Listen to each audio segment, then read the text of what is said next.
awareness, you have to be aware, self-aware. You cannot grow yourself if you don't know yourself. So awareness, giftedness, and choices. If you can do all three of those, you can then begin to reach capacity and hit that great potential that you have. Hi, I'm Chris Godey. I don't know about you, but I know that I love to absorb content. There's so much free content out there. However, one challenge that I do have is that I often struggle to then take that content and put it into practice. I don't change the habits that I need to based off of the video that I've been inspired by.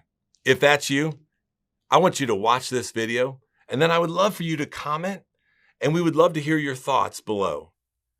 Now, level 3, that's the production level, and the key word there is results, and people now follow you because of what you've produced, what you've done for the company. And at level number 3, you get momentum. And with momentum, most of the problems are solved in the company. Let's put it this way. With momentum, leading is a lot easier. That's why in a sports contest, if one team really gets momentum on their side, what does the opposing coach do? Calls a timeout. Now, why does he call or why does she call a timeout? It's very simple. They're trying to break the momentum of the other team. They're trying to get them out of that rhythm. So level number 3 is where momentum happens. Level number 3, the third thing that happens at level 3, just one more quick thing is you attract better people to you because you produce. Let me explain it this way. Remember when I did in the beginning the law of the lid?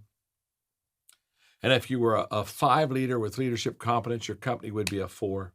Okay, you got that. In the law of attraction, in my book, The 21 Irrefutable Laws of Leadership, this law of magnetism says you attract who you are, not who you want. Very true law. So here's what happens. If I'm a level 5 leader, I attract 4s, 3s, 2s, and 1s. What I don't attract to my team is a 9 or a 10. 9s and 10s don't follow 5s, never have, never will. But if I grow as a leader, I get up to a 6 and 7. Every time I grow as a leader, guess what? I attract a better person. So when you can produce, when you have the credibility of a person that gives results to your company, you're going to attract better people to you because it's like the little LeBron James illustration. People want to be on your team. Okay, so let's go to level 4. Now, level number 4 is really, this is the level I really try to get people to go to. I mean, I know there's 5 levels of leadership, but I am very happy if I can get you to level number 4, because level number 4 is the people development level, okay? This is where you develop other people. And the key word at level number 4 is reproduction, okay? Now, people follow you not only because of what have you done for the organization. They not only follow you because they like you, they follow you because of what you have done for them personally. Because now they're a better person because you are a people developer. In other words, they're saying, I can tell you right now, when I came to the company, man, I wasn't very effective at all, but they took me under their wings and they trained me and they equipped me, and now look what I can do. And by the way, great loyalty happens at level 4 because people now look at you and say, personally, you've bettered my life. At level 3, you bettered the organization, but level 4, I'm a better person because of you. So this is a terrific level to be on, and it's really how the company thrives. Because if I were to ask you, if I could, 2 questions about the success that you have and the success you want your company to have, the 2 questions I would ask you is, what are you doing to develop yourself? And that's why I love the theme that you have for it, Nat, of helping people become a better leader. I would ask you, what are you doing to develop yourself? And the second question I would ask you is, what are you doing to develop the people on your team? Now, when you develop yourself and grow, you add. When you develop others, you multiply. And that's the difference between levels 3 in leadership and level 4. At level 3, you're getting better, you're producing, but you're adding. And she said, I kept asking myself, what am I doing wrong? And at almost the end of the second year of her coaching, she said, John, I came to the conclusion that I was leading by assumption. That basically I was assuming that my girls on my team, they knew certain basketball basics. And so therefore she said, because I assumed I was coaching them from my thoughts and my perspective, not theirs. And I was missing them. She said, I determined in that second year that I would find the girls first and find out where they are, and then I would coach them from where they are to where they need to go. That was a life-changing conversation with me, because I thought to myself, and that's where I started making that shift. I said, I need to start making that shift. I need to, instead of assuming that my team knows these things, I just kind of need to ask questions and find out where they are. And then when I find them, then I can lead them. Let me close with this story. I think, Mark, I've talked a little bit too long. I'm sorry, but let me give one story. Then if you want to do some Q&A, however I can serve you, my friend, I'm glad to do that.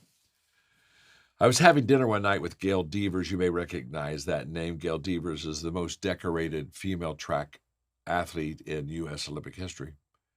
She won medals in 3 different Olympics, which in track, speed, running races, that's not an easy task. In fact, the night that I was having dinner with her, I had a dinner with her and her husband. This is incredible. This amazing lady was trying out for the 4th Olympics, and she was literally running races against girls that were young enough to be her daughters. It was a wonderful evening, and she reads a lot of my leadership stuff, and so she had asked for some time, and so we were talking about leadership. So I thought I'd have some fun with her at the end of the game. So I said to her, I said, Gail, I've been thinking about this all dinner. I said, I think if we ran like a 100-yard dash race, I said, I think I could win. And she looked at me and she said, what do you mean? I said, well, what I mean is, if we ran a 100-yard race, just you and me, I said, I think I could win. And she looked at her husband in total disbelief. She said, did you hear what he just said? And then she's looking at me. And of course, she's looking at me. And now I'm getting a little self-conscious and embarrassed, because here I am. She's looking at the Pillsbury Doughboy, okay? And here's this well-honed athlete who's won all these. And there's this fat boy over on the other side of the table thinking he can win a 100-yard race with her. And I could see her competitive juices were just rising every second. She was ready to take off her shoes, go out in front of that restaurant. We were going to run a block, and she was going to make me eat dust. So I pressed her right to the end, and I'm just enjoying every moment, watching her just not even fathom that I'd say something so stupid. So I got it right where I wanted to, and I said, Gail, let me just say one more thing. I said, because I've been thinking about this all evening. I said, I am confident that I could win a 100-yard race with you if you gave me an 80-yard head start. Well, she sat back, she started laughing. Well, of course, she said. Oh, sure, if I gave you an 80-yard head start, of course I could do that. And by the way, I thought all evening about the 80 yards. I really wanted to say 70 yards. I did. I thought, but I wasn't sure I could have a 70-yard head start and win that race. I happened to have one of my mentors was very well known, Peter Drucker. Peter Drucker was the greatest management guru expert of the last century. And I had the privilege of sitting at his feet. And I'll never forget the last time we were together, he challenged me and he said, John, who are you mentoring?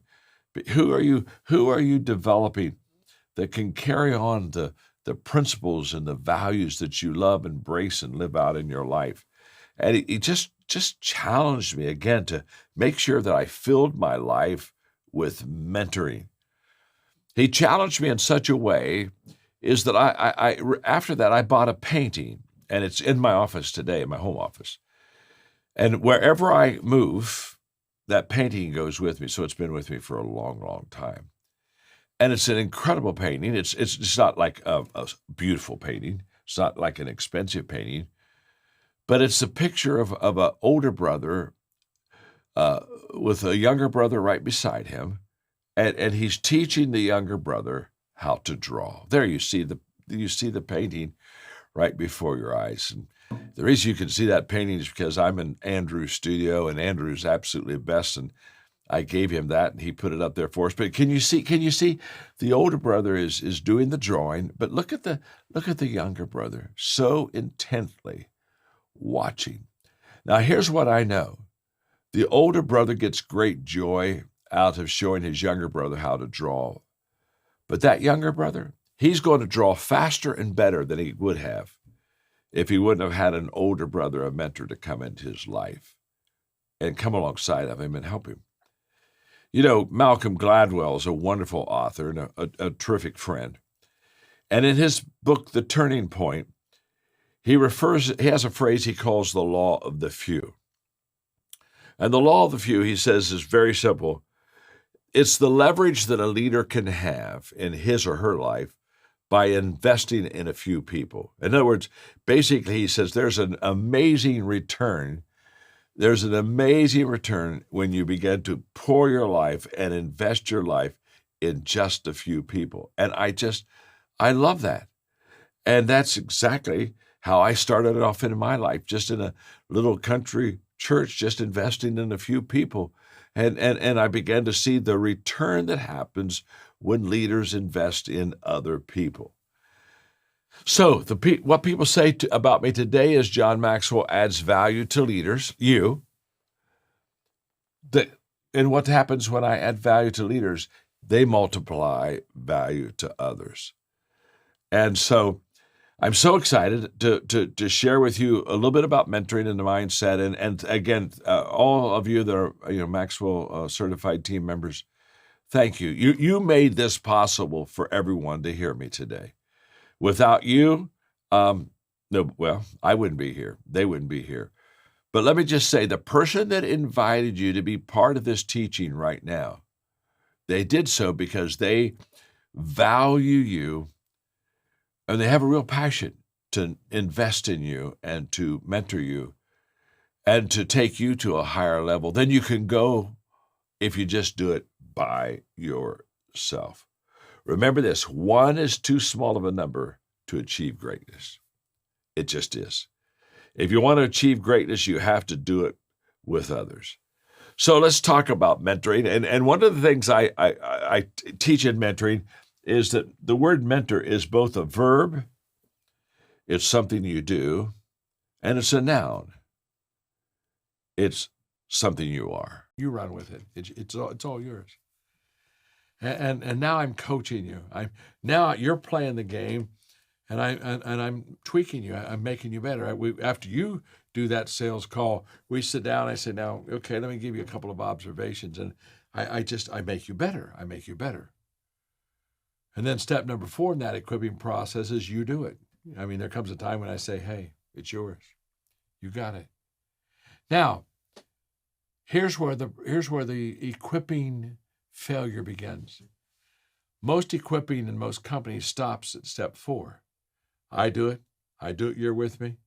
You do it, I'm with you. You do it. Well, once you do it, I say, okay, I've equipped them. But there's another step, and this is where the magic is in level 4 leadership. Step number 5 is they do it, and someone is with them. Simply stated, here's how this works. We never equip anybody who doesn't make a commitment to equip somebody else. So our equipping never stops with the person we equipped. It continues and reproduces itself on a multiplication level. Level 4 leaders, they recruit well, they position well, and they equip people extremely, extremely well. Now, I'm going to wrap it up by level number 5. I really don't need to teach level 5 because level 5 is automatic. You see, on level 1, the company gives you that. Levels 2 and 3 and 4, you earn. Level 5 is what I call the pinnacle level. The key word at this level is respect. And at this level, people follow you because of who you are and because of what you've done. You truly now are bigger than life. And they look at you and they just say, you're an amazing person. This is where you begin to live a life of significance in your life and in the life of others. And what leaders do is leaders understand that change is so essential for the growth of an organization, for the growth of a person. Many, many years ago, I'm talking about I would have been in my early 30s, and I was sitting at a restaurant having lunch with a mentor of mine in Pasadena, California. And that day we were talking, and he took a napkin and he just took up his pen, and on a napkin he wrote these 3 words: change equals growth. That when you change, it's the only way, the only vehicle, only possibility of bringing growth into your life. Without change, it's impossible to grow. And that day we had a long lunch, and he talked to me about the importance of change and the importance of how personally it would help me to grow to be the person that I would like to become. But he said, John, you're a leader, and in your organization, again, your ability to help people make positive changes in their life is just going to really grow your organization. So that day, he taught me as a leader how to know when people are most prone to change. Because he talked to me about how change is important and timing is important. And he shared with me 4 things that day.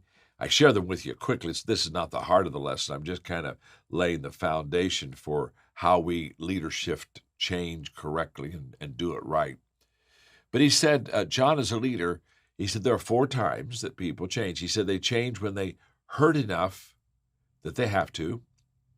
And we've all been there. We've all been in the situation where we really had no choice. We were just, we were on a dead end. And if we didn't change, we were in deep trouble. And by the way, that day he taught me that if you wait until you hurt enough that you have to, in other words, oh my gosh, I have no choice, I got to change. He said, I want you to know that you're always too late. He said, you've got to make change in your life, in your organization, before you hurt so bad you don't have any choice. He said, if you wait that long, you've missed your opportunity. But change happens, when we hurt enough that we have to. He said also, people change when they see enough that they're inspired to.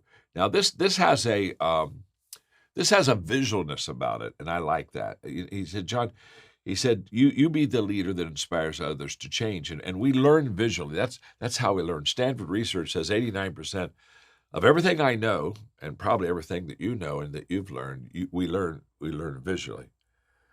And so he said, as a leader, you really want to let your people see you change and be positive about it.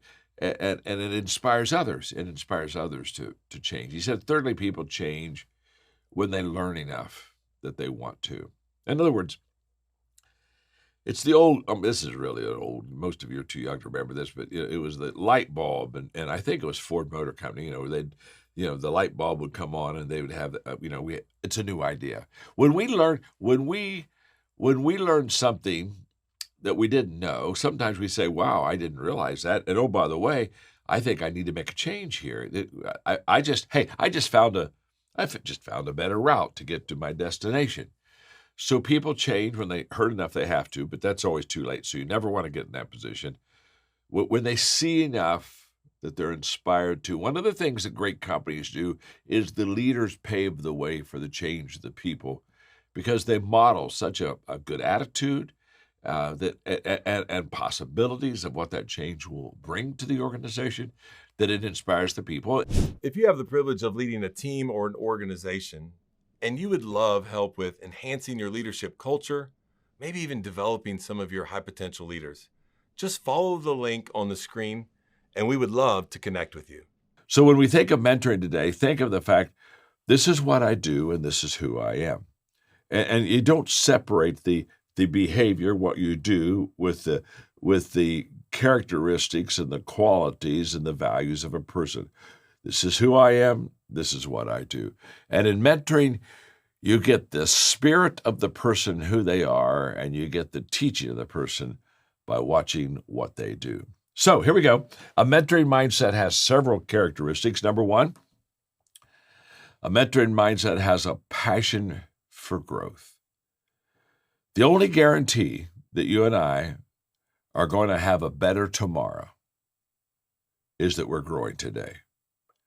So when I talk to them about their future, and they say, well, I really hope things really work out well. And I look at them and say, hope's not a strategy. The only guarantee that John Maxwell has that next month will be better than this month is that I'm growing this month. And again, going back to one of my early mentors, Kurt Kampmeyer, when we were having breakfast that day, and he looked at me and he said, John, I just want you to know, I want you to understand that growth is not an accident. You need to grow. And when I did that, I said, I've got to get a growth plan, and I've got to get a mentor. I've got to get somebody that's further down the road than I am that can take me to a whole new level. And so I heard Earl Nightingale say one day that if I would spend 1 hour a day, 1 hour on the same subject for 5 years, 1 hour every day, same subject for 5 years, that I could become an expert on that subject. And I was passionate in my 20s about leadership, so I said, I'm going to do that. I'm going to spend 1 hour every day on the subject of leadership for 5 years. And my thought, because I was just in my 20s, I was a little naive. My thought was, in 5 years, Earl Nightingale says I'll become an expert. So wow, here, I'm on my way to becoming a leadership expert. So every day, an hour every day, 5 years, every day, I'm reading about leadership. I'm talking to leaders. I'm asking questions. I'm practicing leadership every day. And I had this idea because Earl Nightingale said 5 years I could become an expert. So I said, okay, I've got 5 years here. And so I literally started I had a countdown. Okay, wow, I finished year 1. I've only got 4 years left before I'm an expert. Wow, I finished year 2, 3 years. And, how long will it take? Well, how long will it take? Well, how long will it take? Well, 5 years. How long will it take?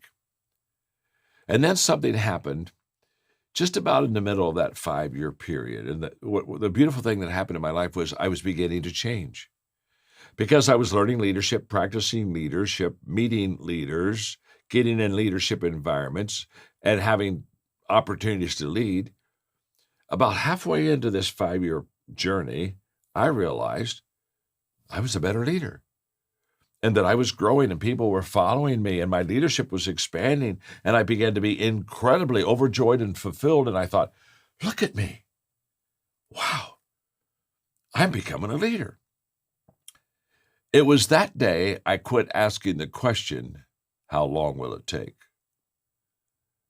It was that day I changed, because now I was beginning to grow. That's the result of being mentored. You learn and you grow, and all of a sudden, you're better. And I tell them all the time, it's nothing but a picture book of what a leader looks like. I said, get those 21 qualities of a leader, and then when you do your interview, look for those different qualities. And when you find one, check it off. And after a while, you know whether you've got a potential leader or not. But at level 4, these leaders, they do a really good job with recruiting. Secondly, they do a real good job with positioning people. In other words, when they it's the Jim Collins stuff, okay? You got to get people on the right bus. Well, you not only need to get them on the right bus, but you need to get them in the right seat, okay? And they really understand the value of positioning people, and the fact that find out what their strength is and then put them there.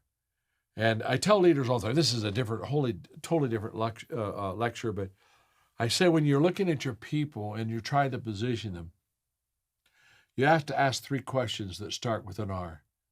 What are they required to do? What gives us the greatest return when they do it? The results. And thirdly, what's rewarding to them? And every leader needs to find out of every player. What do you have to do? What's required of you? What are you really good at? What gives you the great return? And what do you love? What's rewarding to you? And when you find those three things, you position them according to the 3 R's, and all of a sudden they begin to really produce well and begin to succeed well. There's one more quality of a level 4 leader, and that is they just equip really good. They're good equippers, okay? They just know how to help people become successful in the business. Now, I have the largest equipping organization in the world. We've trained over 6 million leaders in every country of the world. We're the only company that has done it that much. And we really know how to equip people. And I'm going to just take maybe 2 minutes, and I'm about to wrap up the talk. But there are 5 steps to equipping people really well. And they're simple steps, and every one of you can do them. But if you will do them, I will promise you'll begin to reproduce other people and reproduce other leaders under you. So let me give you those 5 steps. First of all, step 1 is I do it. And just simply put, before you train anybody to do anything, you have to do it yourself. Again, what did I say? People do what people see. So the first step of equipping somebody really is you do it yourself.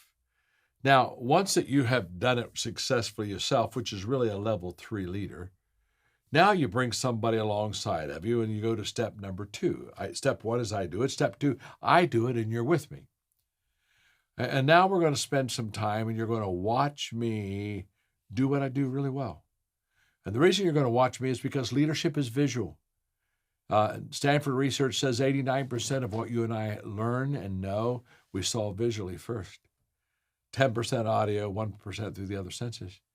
And so I do it and you're with me. Well, you're with me. You're watching me. And after I, finish the sell, you're asking me questions. How did you do that? And why did you say that? And what made you go over there? And so it's I do it stage 1 or step 1. Step 2 is I do it and you're with me. Step 3 is you do it. This was about a year and a half ago in the Harvard Business Review. They said that the average lifespan of a bachelor's degree in college is now 5 years. Wow. 5 years after we get that bachelor's degree, basically everything that we're experiencing is new, and all of the knowledge and training and classes that we had, they have about a 5-year lifespan. I was reading the other day about the most important competencies that are needed right now in organizations, and they named 3: adaptability, communication skills, and learning agility. And as I looked at those 3, adaptability is all about leadership, the ability to adjust, and learning agility is all about leadership. Wow. And so the ability to move quickly, the ability to change courses, the ability to U-turn, to back up, to pivot, all of this is essential to our success. Now let's think of COVID-19 just for a second, because COVID-19 has gotten us all out of our comfort zone. That's why I'm talking to you right now. I'm out of my comfort zone. I mean, I travel the world speaking. I speak 100 and probably 20 days a year around the world. When COVID-19 hit, all of a sudden, it's all gone. It's not partially gone, it's all gone. The reason I'm in the studio today is because there had to be some adjustment going on there. And so I had to start going to the studio instead of going to events. And there's just been a tremendous amount of change happening. It's okay, because all of us are out of our comfort zone. That's why when people say, how do we get back to normal? What they're really saying is, how do I get back to my comfort zone? Now, here's the thought that I want you to have. And I think this is going to begin to lift you and what you're doing in your community to help students. I hope this lifts you. Because of COVID-19 and all of us, we've been taken out of our comfort zone. Here's what I want you to know. Everything that you want and everything that you need, but you don't have it, okay? Get the picture. Everything you want, everything you need, but you don't have it, is outside of your comfort zone. In fact, that's why you don't have it. It's outside of your comfort zone. It's outside of my comfort zone. You see, if I want something and it's inside my comfort zone, I get it. If I need something and it's inside of my comfort zone, I get it. But if I want something or need something and it's outside of my comfort zone, all of a sudden I say, do I really want to jump the fence? Do I really want to change up my life that much?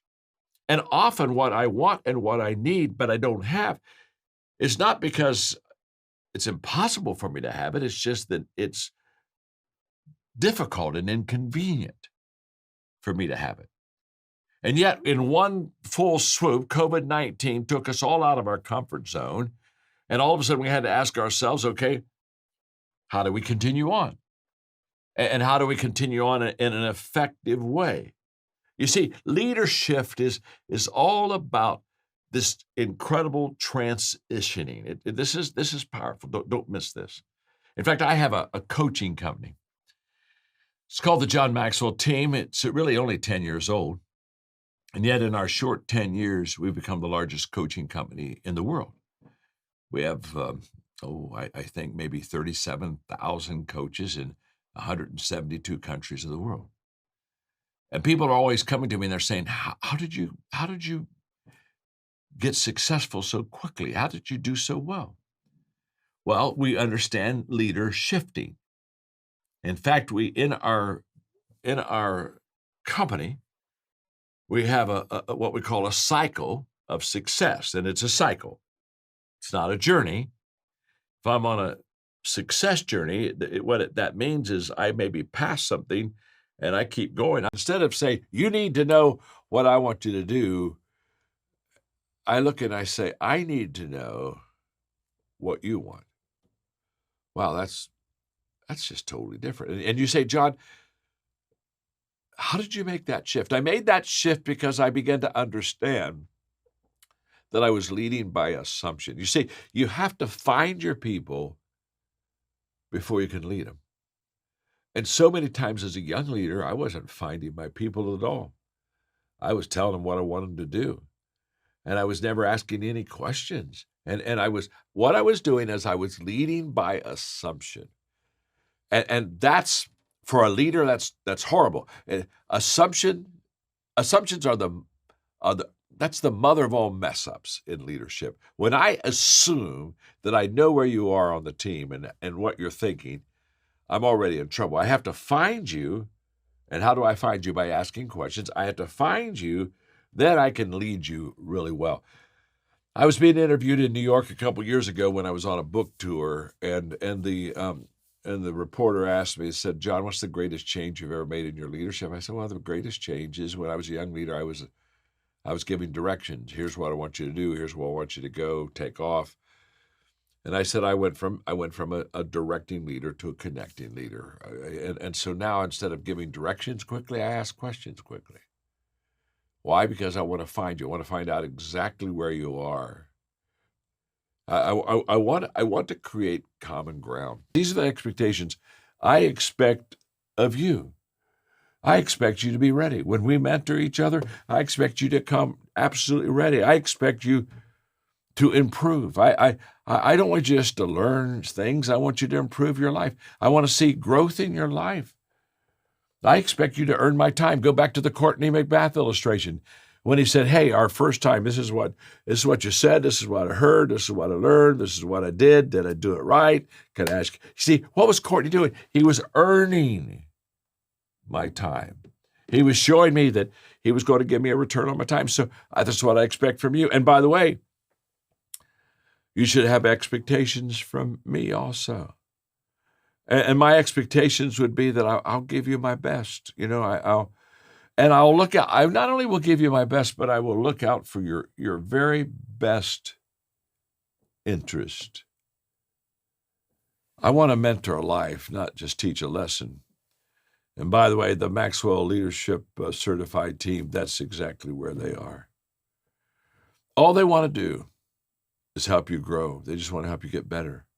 They just want to know that they had a little part in your life of the success that you have right now. That's all.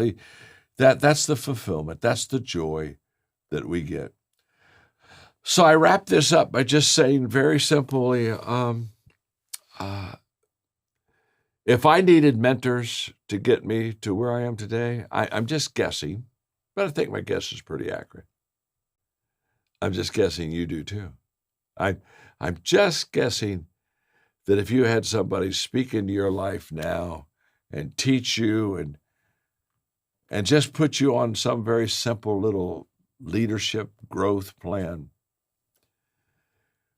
that you would grow a lot bigger and better than you could ever do on your own. So I really hope those who invited you to be part of this teaching, they did so because they care for you. So I really hopes that every one of you, not some of you, every one of you will get right back to that person who invited you and say, let's get together. Let's get a game plan. Come on, I need you, and you probably need me. So let's do it together. I believe that that's what's going to happen. And by the way, you should say that to the person that invited you into this program today. You should say that to them today. Do it now. So many times we say, well, I think that's a good idea. I intend to do that in the future. Remember, good intentions are worthless. Only good action. So act today. I don't know. Email them, call them. I don't know. Go see them. I don't know how you're going to contact them, but however you're going to contact them, say let's go do something together, and let's go make a difference together. And by the way, when you do that, you'll make me a happy old man. So thanks so much for your time, and it's always good to see you too. And thanks for helping us, and you just do such a nice job representing us. So thanks a lot. If you're like me, you watch a video like that from Maxwell Leadership and you just get inspired. I love how it's so practical. It just makes a lot of sense. But here's the challenge. We have to commit to each other. We have to commit to change, both in our personal lives and also our professional lives. Looking for more information about the Maxwell Leadership Certified Team? Follow the link below to learn more. We can't wait to hear from you and add value to your lives.